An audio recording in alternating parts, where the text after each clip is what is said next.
Good morning, dear students. We are back with our motto. What is our motto? Stop cramming, start learning. तो देखिए बेटा, आज हम एक नया टॉपिक स्टार्ट करने जा रहे हैं। सीबीएसई बोर्ड, एचबीएसई बोर्ड के लिए बहुत ज़्यादा इंपॉर्टेंट टॉपिक है। वो टॉपिक का नाम क्या है? Self induction. जो हम इलेक्ट्रोमैग्नेटिक इंडक्शन पढ़ रहे थे, सबसे पहले हमने पढ़ा इलेक्ट्रोमैग्नेटिक इंडक्शन होता क्या है, उसके बाद हमने पढ़ा लेंज लॉ, उसके बाद हमने क्या पढ़ा एसी जनरेटर। और आज हम उसी सीरीज में अपना नया टॉपिक लेकर आए हैं, क्या है? Self induction. पहले बेटा ये देखते हैं सेल्फ इंडक्शन हम पढ़ क्यों रहे हैं, इसका ऐसा नाम क्यों है। ठीक है, स्टार्ट करते हैं। चलो देखिए, आराम से समझना है बेटा, कोई दिक्कत नहीं है, समझ आ जाएगा अगर पूरा फोकस करोगे। क्या होता है, अगर आप 100% कॉन्सेंट्रेट करके किसी चीज को करने की कोशिश करो, जैसे मेरा लेक्चर देख रहे हो, 100% कॉन्सेंट्रेट करने की कोशिश करो, अगर फिर भी ना समझ आए फिर मेरी गलती है। अगर आप 100% कॉन्सेंट्रेट नहीं करके पढ़ रहे हो वो आपकी गलती है। ठीक है, हम कोशिश करेंगे आपको समझ आ जाए। एक बात देखिए बेटा, एक हमारे पास इलेक्ट्रिक सर्किट है और उसमें हमने एक बैटरी लगा रखी है, और एक बैटरी है और एक की और एक गैल्वेनोमीटर।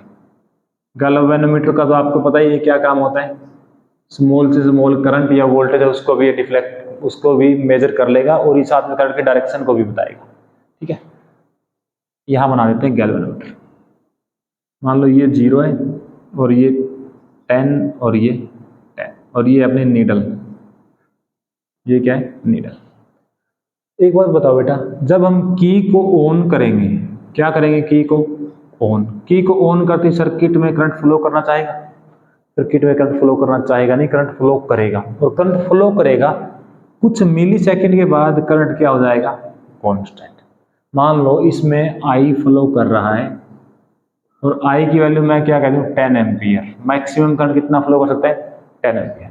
तो अब एक बात सोचिए, क्या हमारे स्विच ऑन करते ही, की को ऑन करते ही क्या 10 एम्पियर करंट पहुंच जाएगा, या कुछ मिली सेकेंड लेगा 10 तक पहुंचने के लिए? मैक्सिमम तक पहुंचने के लिए कुछ टाइम लेता है कोई भी सर्किट हो। हमने मान लिया 10 मिली सेकेंड का टाइम लिया। जैसे ही हमने की ऑन किया, टाइम क्या था? 0 सेकेंड। मतलब 0 से 10 मिली सेकेंड का टाइम लिया इसने करंट को मैक्सिमम करने के लिए। एक बात सोचो, जब 0 से 10 मिली सेकेंड की अगर मैं इस टाइम इंटरवल की बात करूं तो बेटा करंट क्या हो रहा है? इंक्रीज।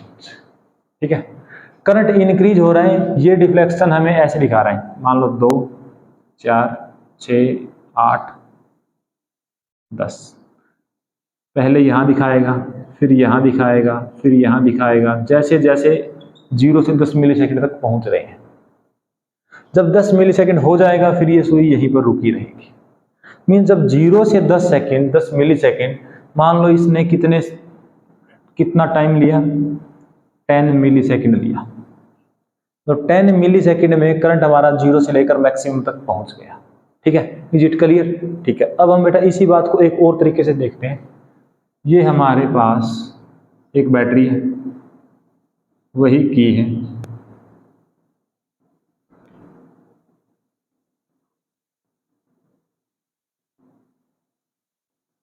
आई करंट जा रहा था,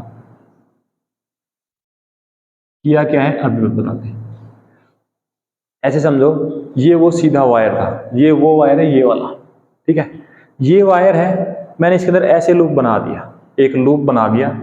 जो तार पहले सीधा था, अब मान लो पहले तार ये था, अब मैंने तार को ऐसे मूव करा दिया। ध्यान क्या रहे, जो तार मूव करवाया, मान लो यहां से मूव करना स्टार्ट किया हमने ऐसे, तो वो तार थोड़ा सा साइड से निकल गया, मतलब उसी पॉइंट के ऊपर पॉइंट नहीं आया, वरना क्या क्या बन जाता? वरना बेटा ये सर्कल बन जाता ऐसे। अब यहाँ करंट आया तो यहाँ भी जा सकता है, यहाँ भी जा सकता है, तो हम उस कन्फ्यूजन में नहीं जा रहे। ठीक है, तो हमने इस टाइप का कुछ सर्किट बना दिया। अब इस टाइप का सर्किट बनाए तो एक बात बताओ मुझे, करंट फिर से यही है, मैक्सिमम करंट कितना फ्लो करेगा की ऑन होने के बाद? 10 एम्पियर। 10 एम्पियर होने के लिए ये 0 से 10 मिली सेकेंड का टाइम लेता है। इसका अगर मैं करंट का ग्राफ बना दो, यहाँ बना देता हूँ, यहाँ मान लो करंट है, यहाँ मान लो टाइम है, तो बेटा कितने टाइम में करंट मैक्सिमम हो गया? मान लो ये मैक्सिमम वैल्यू है 10 एम्पियर। इस टाइम इंटरवल के अंदर 10 मिली सेकेंड के अंदर करंट हमारा मैक्सिमम स्टेज में पहुंच गया और उसके बाद 10 एम्पियर करंट फ्लो कर रहा है। अब इसमें देखिए, इसमें क्या हुआ, इसमें जब बेटा 0 से 10 एम्पियर मतलब करंट यहाँ पर इंक्रीज होगा, ठीक है, करंट ऐसे मूव कर रहे हैं, तो ये हमारी लूप ऐसे बेटा, लूप ऐसे है, तो मैग्नेटिक फील्ड कहाँ आएगा, आपकी तरफ, मतलब जो इसका बी प्रोड्यूस होगा वो कहाँ होगा, आउटसाइड, बाहर की तरफ मैग्नेटिक फील्ड प्रोड्यूस करेगा।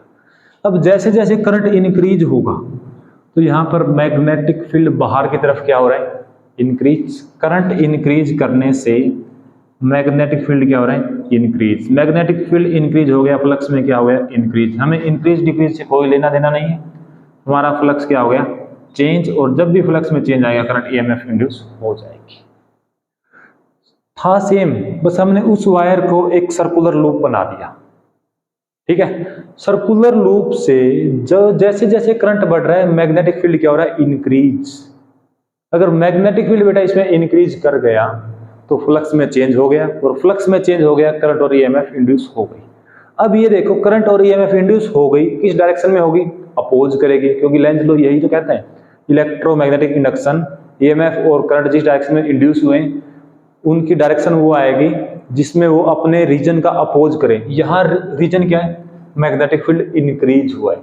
अब मैग्नेटिक फील्ड इंक्रीज हुआ है तो बेटा इसका अपोज क्या होगा, मैग्नेटिक फील्ड बाहर की तरफ बढ़ा है, इसका अपोज क्या होगा, अंदर की तरफ अगर ये प्रोड्यूस कर दे, अंदर की तरफ प्रोड्यूस करेगा तो ईएमएफ और करंट इस डायरेक्शन में क्या हो जाएंगे, इंड्यूस।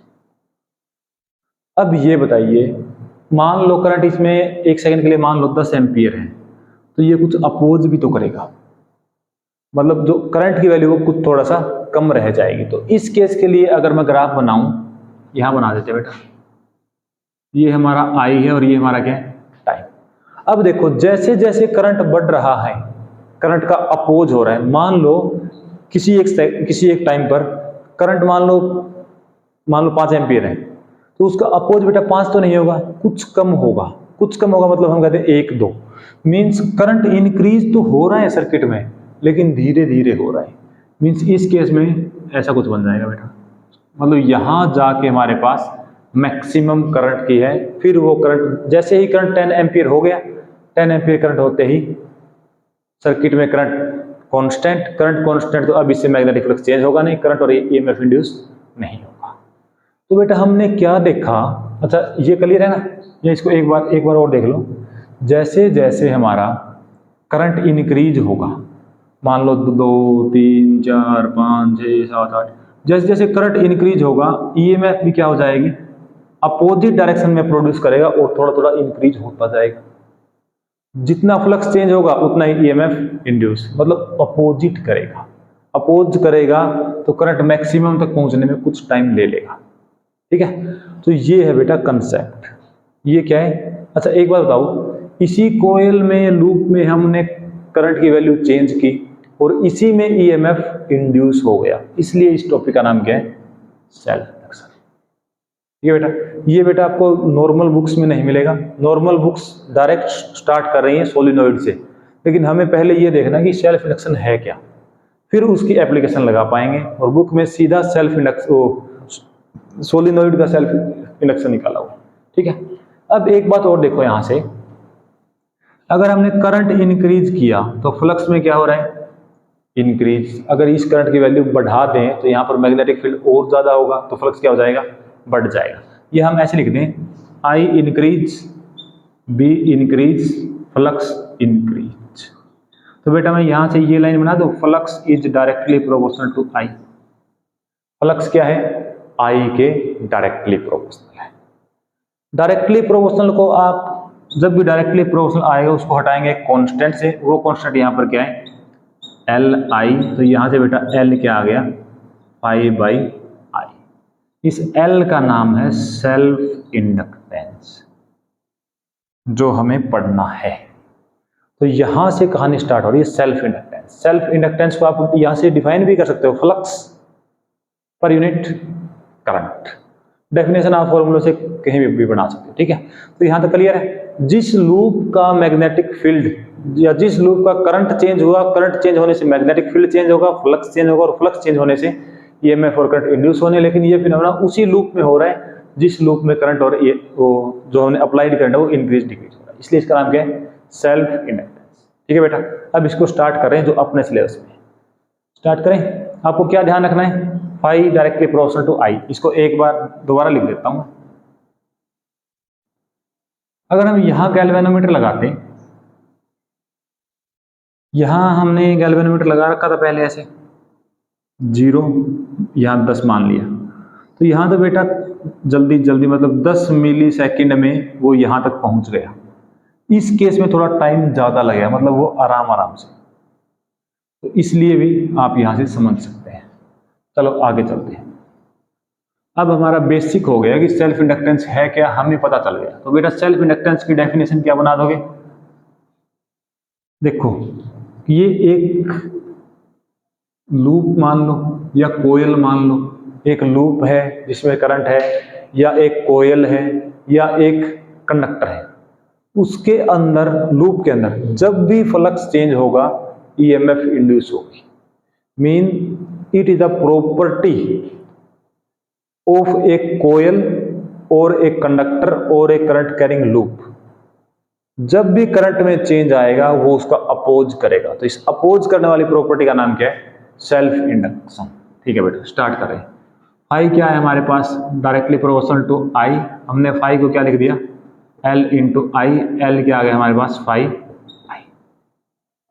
अब हम ईएमएफ पढ़ रहे हैं। ईएमएफ कितना प्रोड्यूस होगा बेटा, ईएमएफ क्या होता है, minus d phi by D t. Minus sign सिर्फ डायरेक्शन शो करने के लिए लगाया जाता है। अगर हम मैग्नीट्यूड की बात करें तो ई क्या आ जाएगा, d phi by D t. Phi की जगह मैं ये रख देता हूं d by D t l i. तो ई क्या आ गया बेटा, एल बाहर, d I by D t. I क्या है, उस लूप में कितना करंट है, और ई क्या है, कितना ईएमएफ इंड्यूस हुआ है। ठीक है, तो आपको ध्यान रखना, अगर इस बात को ऐसे समझो एक बार, ये हमारी लूप थी जिसके अंदर हम देख रहे थे। अगर इसके अंदर लूप एन है, मतलब एन टर्न्स है, तो हम यहाँ पे एन जो करंट होगा वो एन टाइम्स हो जाएगा, ईएमएफ भी एन टाइम्स हो जाएगा। तो आप यहाँ आई की जगह पे एन आई लिख दोगे। ठीक है, वो अभी का मुद्दा नहीं है, वो शायद न्यूमेरिकल में काम आ जाए। ई इज इक्वल टू क्या रहेगा, L d I by D t. Minus sign लगाओ तो लगा दो, माइनस साइन क्या दिखाएगा, डायरेक्शन। मैग्नीट्यूड इतना और करंट अपोजिट प्रोड्यूस होगा। तो ये था हमारा सेल्फ इंडक्टेंस। अब कहानी स्टार्ट करने जा रहे हैं। इसको मैं एक कोने में लिख देता हूं, थोड़ी देर बाद काम आएगा ये। ई हमारा क्या आ गया, ई हमारा आ गया minus L d I by D t. Minus sign लगाओ ना लगाओ कोई खास फर्क नहीं है, क्योंकि हमें सिर्फ मैग्नीट्यूड की बात करनी है कि सेल्फ इंडक्टेंस हुआ कितना है। चलो आगे स्टार्ट करते हैं। एक सेकंड बेटा, एक सेकंड वेट करना।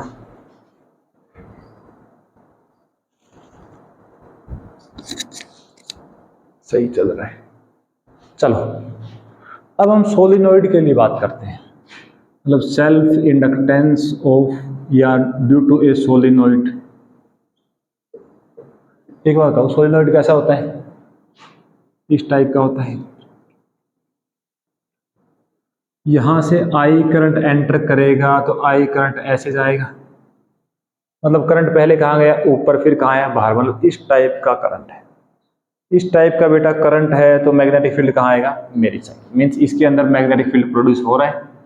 या करंट की एक करंट ऊपर लोगे तो एक डायरेक्शन में मैग्नेटिक फील्ड आएगा, करंट की डायरेक्शन अपोजिट लोगे मैग्नेटिक फील्ड दूसरी डायरेक्शन में आ जाएगा। वो आप राइट हैंड थंब रूल से कर लेंगे। ठीक है, अब मुझे एक बात बताओ, हमने इसकी लेंथ मान ली एल, स्मॉल एल मान ली, ताकि एल का कंफ्यूजन ना हो। एल है जो हमें सोलिनॉइड यूज की उसकी लेंथ, उसके अंदर N total number of turns है। ठीक है, और स्मॉल एन तो आपको पता है क्या होता है, number of turns per unit length, और इसका एरिया ए है। इतना ओके। चलो कहानी स्टार्ट करते हैं।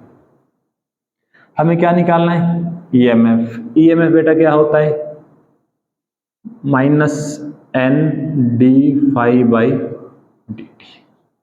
ठीक है, फाई क्या है, इसका फ्लक्स।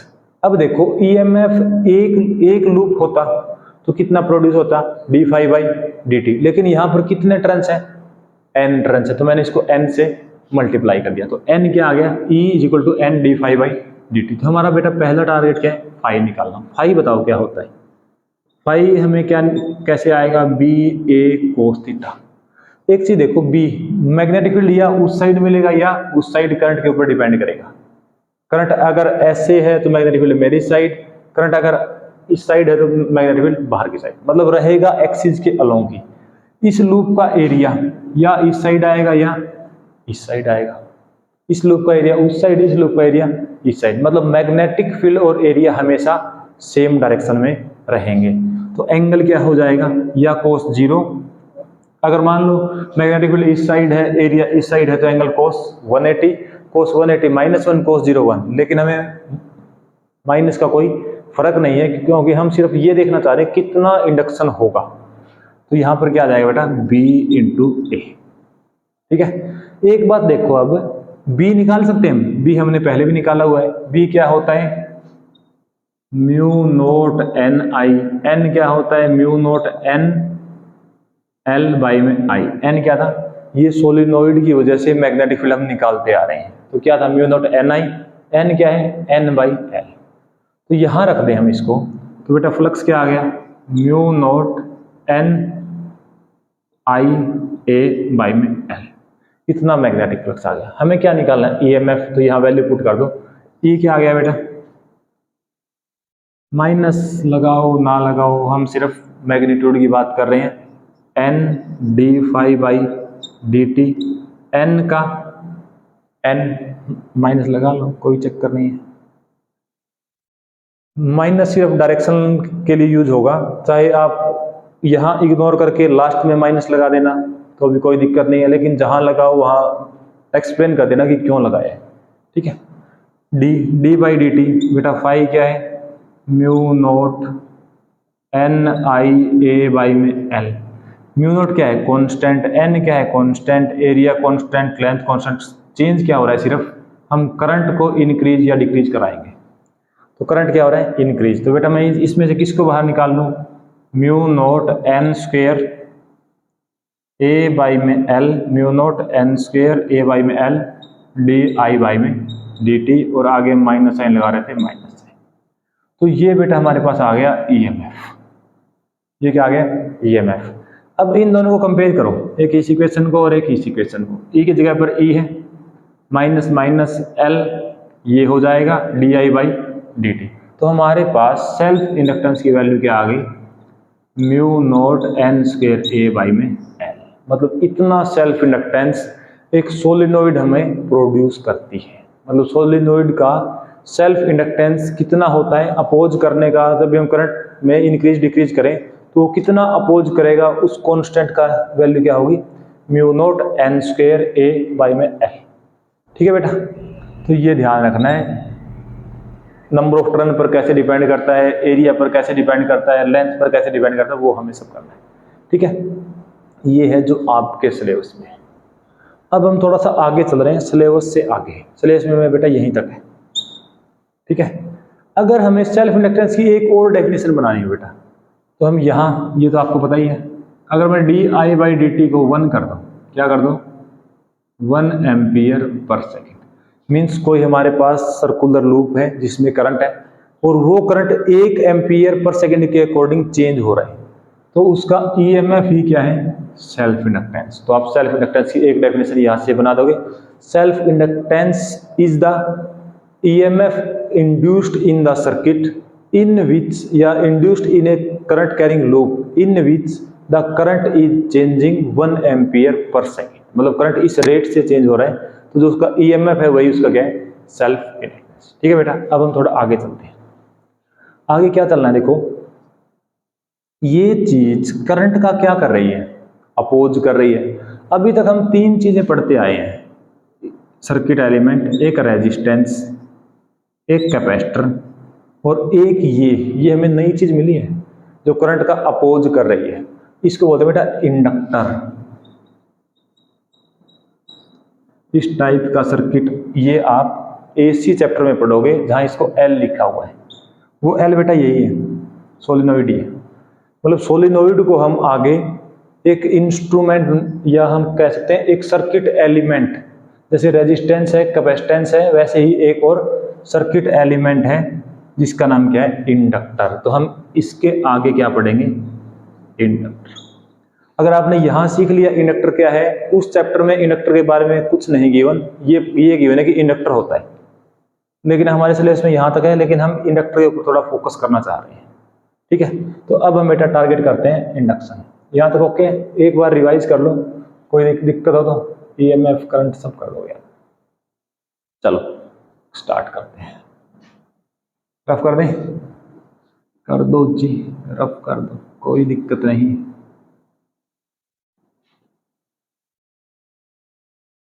अब मैं आपको कुछ एक्स्ट्रा बता रहा हूं बेटा, किताबी ज्ञान से दूर की बातें। सोलिनॉइड के लिए सेल्फ इंडक्टेंस कितना होगा वो हमने निकाल लिया, एल आएगा। अब हम सोलिनॉइड को ही एक सर्किट में यूज करेंगे और देखेंगे क्या होगा। एक बात बताओ मुझे, ये हमारे पास इंडक्टर बोल दें इसको, क्योंकि जब सोलिनॉइड है क्या, इनफाइनाइट लेंथ का सोलिनॉइड, रेडियस बहुत छोटी है, उसको हम यूज कर रहे हैं, उसका नाम क्या है, इंडक्टर। ठीक है, ऐसे समझो इस बात को। अगर इसमें बेटा मैं करंट में चेंज ना करवाता, करंट कांस्टेंट पास करता, जैसे हम यहां कर रहे थे ना, आई करंट पास कर रहे थे, अगर आई की वैल्यू कांस्टेंट रहे, कांस्टेंट मतलब आई की वैल्यू चेंज ना हो, अगर आई की वैल्यू चेंज नहीं है तो क्या ईएमएफ प्रोड्यूस होगी, ईएमएफ प्रोड्यूस होगी नहीं, मतलब ये अपोज करेगा ही नहीं। अपोज कब करेगा, जब फ्लक्स में चेंज होगा, ईएमएफ इंड्यूस होगी। जब करंट ही कांस्टेंट है तो क्या फ्लक्स में चेंज होगा, मैग्नेटिक फील्ड में ही चेंज नहीं है, फ्लक्स में भी चेंज नहीं है, तो ईएमएफ प्रोड्यूस होगी नहीं, होगी नहीं तो अपोज नहीं करेगा। तो इसलिए इंडक्टर किसका अपोज नहीं करता, डीसी। डीसी आप पढ़ोगे बेटा डायरेक्ट करंट अगले चैप्टर में। मतलब जैसे ये करंट है, इसकी वैल्यू 10 एम्पियर ही रहे throughout the whole time, current की वैल्यू बार बार चेंज ना हो, उसका नाम क्या हम बोलते हैं, डायरेक्ट करंट। इसको डिटेल में पढ़ेंगे नेक्स्ट चैप्टर में, एसी वाले। ठीक है, डायरेक्ट करंट 10 एम्पियर। अब एक बात बताओ मुझे, क्या एसी, क्या डीसी को ये पास करने देगा? अगर करंट इंक्रीजिंग डिक्रीजिंग इससे पास करता तो ये अपोज करता, लेकिन डीसी करंट आराम से पास कर जाएगा, ये डीसी का अपोज नहीं करेगा। तो जो हमारा इंडक्टर है, पहली बात तो यही है, डीसी को पास करने देगा। इसकी लास्ट में एक ट्रिक बता देंगे कैसे ध्यान रखना है, पहले समझना है क्या। अब दूसरा केस मान लेता हूं, हमारे पास ये बेटा इंडक्टर है, इंडक्टर के अंदर अब करंट क्या हो रहा है, इंक्रीज, मतलब अब इस केस में करंट क्या हो रहा है, इंक्रीज। एक बात बताओ मुझे, करंट इंक्रीज होगा तो ये अपोज करेगा, करंट इंक्रीज होगा, मैग्नेटिक फील्ड बढ़ेगा, मैग्नेटिक फील्ड बढ़ेगा, उसका अपोज क्या होगा, मैग्नेटिक फील्ड डिक्रीज हो जाए। मैग्नेटिक फील्ड डिक्रीज कब होगा, जब करंट अपोजिट डायरेक्शन में प्रोड्यूस हो जाए, मतलब इस केस में ईएमएफ और करंट की डायरेक्शन इसके अपोजिट आएगी, इसके अपोजिट आएगी। अब देखो कैसे, सिंपली समझा रहा हूं एक बार। ये एक बैटरी है और ये एक हमारे पास की है, वी बैटरी। ठीक है, यहां करंट है, यहां वो सर्कुलर लूप लगी हुई है।